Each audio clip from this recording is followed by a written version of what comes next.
Hello, you lovely, lovely people. Talking about homeless people, because there's quite a lot of videos about it at the moment. And I've just been to Dipolog. In fact, I'm still in Dipolog now. I'm going into this place here, Atorium, to buy some tiles for the bathroom. So I thought, it's a bit quieter here, apart from the main road, of course. But it's a bit quieter, so I thought I'd do a video. Now, being homeless here in the Philippines is just not on. You're being a foreigner, of course. We talked about being a foreigner here, and it's easy to let yourself fall into that trap. It really is. I mean, you meet a girl, okay? You come over here with all plans of paradise and things like that. And I'm not putting anybody off here, people. I'm just trying to get something through. And you're with this lady. You think you're in love, or you might be in love, and then you start buying things, as you do, and you get caught in the moment, and you're overstretching your budget, you're overstretching your means. It's a top tip here, people, to live within your means, and don't, for the life of you, go over your stay. Because if you start going over your visa stay here, the fines mount up every month. They mount up. I've done it myself during the time of COVID, which I got it sorted out. But during the time of COVID, I couldn't get to immigration because there was nothing open. So I did overstay for quite a time, and I still had to pay the fines. They didn't look at me and think, you poor little Stephen, foreigner in the Philippines, overstayed his visa. No, they didn't. They just treat me like they would treat everybody else, even though some of the places were closed. I couldn't get that. So, and this is, don't let your partner's wife, your partner or your wife's family drain you. Don't let them drain you dry, because they will. The percentage of the Filipino family that won't drain you dry is very minimal. It's very minimal, people. Really, trust me on this. And you might think, well, yes, it's the thing to do. Listen, it's not your job. It's not your job to give all of your money to your Filipina's family. And if your Filipina is demanding, wanting money all the time, wanting, or do this for my family, do this for me, do this for this and that, walk away from it. Walk away from it. Because even on your pension, if you're over here on a pension, you're trying to stretch that out, okay? If you're from Britain, Australia, the pension's not great. It's really, really not great. You might be, I don't know, 65, 70,000 pesos a month, which, if you live within your means, it's doable. It really is doable. It's not a problem. But you start going over that, like your wife or your partner's family, because I've had it, people. I'm talking to you now through experience of my wife's family wanting all the time. And at first I felt I did feel sorry for them, I will be honest.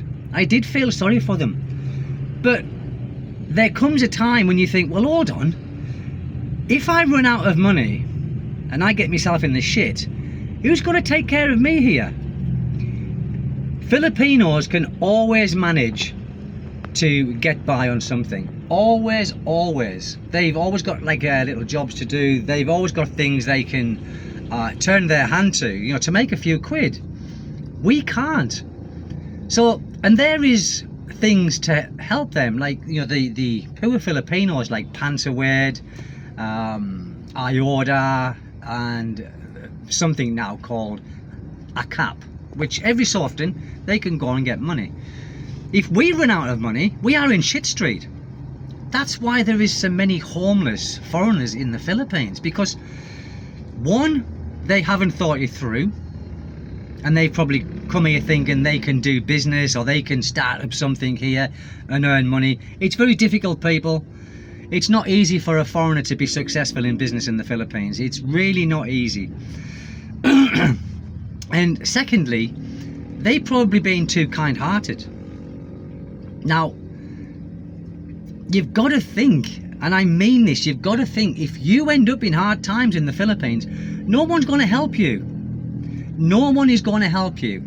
And if your partner was demanding and your partner's family was demanding, that's probably the only reason why they were, you know, like with you in the first place. What's up with that camera? What's up? It's gone all mental. It's gone all really bright. Sorry about that, people. I don't know what's happening. But anyway, you've got to be strict with yourself, and you've got to put boundaries in place. Don't step over them boundaries, people. If you start stepping over them boundaries, then you will be another statistic here in the Philippines. There was a guy that I saw maybe a year ago, and I can't remember if it was from Germany or Switzerland, I can't remember. And he was in the fisherman's village, and he was just sat there with an old dirty vest on, a pair of dirty old shorts, and I kind of started talking to him, and I give him a few quid, you know, like a few pesos, but well, I tried to, but he wouldn't accept it. So I went and I bought him something, and he wouldn't even accept that. When I bought him some food, he wouldn't accept it, so I just put it down, and he didn't want to talk. But I could tell by his accent, by his language, he was either German, Switzerland, Austrian, or something like that, you know, from Austria. But I haven't seen him since, so maybe he's been, I don't know, deported, or I really don't know. He might have moved on to somewhere else. And there was another guy in Lee Plaza, which I since learned he died, but he was there begging, and some kind-hearted Filipinos were giving him money, and everyone was looking at him, me included, because I'm thinking, bloody hell, I can't believe this. And I hadn't been here that long at that particular time. So it can happen to any of us. The main thing is being scammed. And there are opportunities here, people talk about it all the time on their channels, being scammed, being this, being that. And as vigilant as we can be, you can never be totally free from a scam. But from videos that people make, you can take something out of it. You can maybe take something out of it so it's helping somebody. But please, don't give all of your money to your Filipino as well, and to the family, because like I said, the more you give, the more they want. And I'm not talking a derogatory of Filipinos, it's just in my experience and in some other foreigners' experience when they, you know, make some some content. The more you give them, the more they will want. And when you stop giving, it happened to me, they will call you all the names under the sun. They will say you're greedy, you're curryput, you're this, you're that. Look, just let it go over your head. It doesn't matter, because at the end of the day, it's survival. It's survival. And you want to survive in the Philippines comfortably. You don't want to, at the end of every month, you know, you don't want to be waiting for your pension at the end of every month. You know, you want some money there in reserve. And if things get too bad, always have that plan B, as people say, where you've got enough money in the bank to get yourself home, or to get yourself somewhere else. Don't come here with just a pension and no savings, because you will probably struggle, especially if you're going to buy somewhere. And of course, buying somewhere is also risky, because as we all know, and we all keep repeating it, but you know, owning land and blah blah blah in the Philippines is not really set up for foreigners, it's set up for Filipinos. And it's totally understandable, otherwise many foreigners would come here, buy all the land, there'd be nothing left for the Filipinos, and the prices would increase drastically. So this is why there is that law to protect the land purchasing from foreigners away from the Filipinos. Come here by all means. It is a good place to live if you can put up with the shit that, you know, we sometimes have to put up with. Like in my area, noise. You know, there is no getting away from that. You know, because I'm in a province. As some people say, a jungle. I would say a farm. I would say a farm with all the bloody animals. And the animals are increasing. The people are buying more pigs because Christmas is here, so they buy them, fatten them up for a month or two, slaughter them, blah blah. So the noise is, but after Christmas there will be no pigs, and it will be, I'm saying no pigs, I don't know, because there's like a new bush family that's just moved in, and they are a law unto themselves. But I can't say anything. My wife did. She went over and said something to them the other day. Now they aren't speaking to any of us. Ha ha! They aren't speaking to any of us, which I'm fine with that. I'm fine with that. Don't get yourself into trouble here, people, because you will come here. If you've never been here before, you'll come here and you will feel sorry for the way some people live. It might be your wife's family, your partner's family, and you will try and help them out, and they will be full of gratitude to begin with. Oh, thank you, thank you. Then that thank you gets less. I observed that the thank yous that I used to get were getting less and less until there was no thank you. It was expected. And I'm thinking, hold on a minute. But my wife said to me from the very beginning, don't do it, Stephen. Don't do it. But then I thought, well, I can afford to do it. I'm sat in this car with the windows closed because of the main road and I'm starting to sweat. I think it's about like 38 degrees today or something. I'm not sure. It always is in the Philippines, isn't it? It's always, well, can't complain with that though, can't complain. So just take care of yourself, because you come unstuck here, no one's going to take care of you. It's not like your own country where you can get a bit of help, you know, you can get a bit of grub down your, you know, like into your belly, you know, you can get a feed. Here, you will be up the creek without a paddle. And that's all I want to say. Just take care of yourself. Think of yourself. Think of number one, because no one else is going to think of number one. No one else.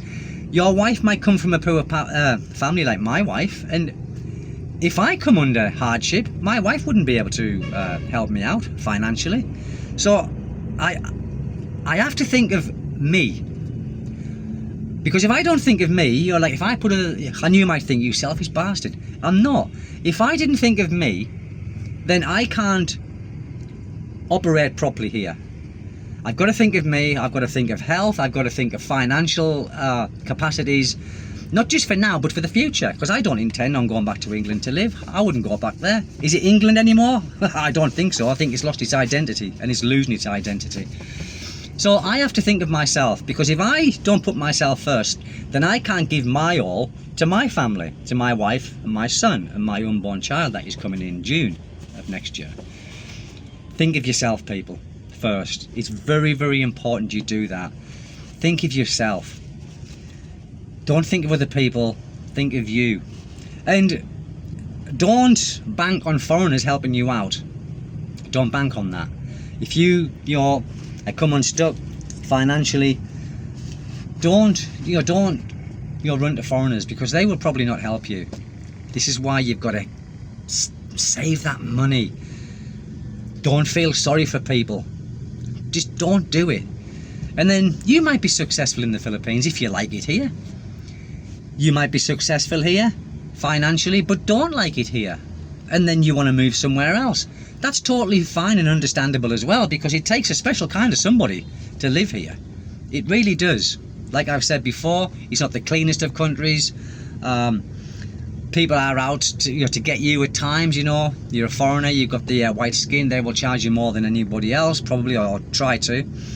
And it's just a hard country. It's a very liberal country for us. It's like England was 30, 40 years ago, as far as I'm concerned. You can do more here without the police knocking on your door and saying, no, you can't ride your bike there, you can't do this, blah, blah, blah. And I think if you meet some good Filipinos and you get a circle of Filipinos, they will help you. I don't mean financially, but they will help you around the place, tell you where to go, where not to go, who to get involved with, who not to get involved with. They will know more than what you ever will, okay? And again, I've said this time again, don't come here thinking you can change anything. Just come here, accept it for what it is, and you'll be fine. Don't try and think, oh, why are they doing it like this? Why are they doing it like that? They've been doing it like that since the year dot.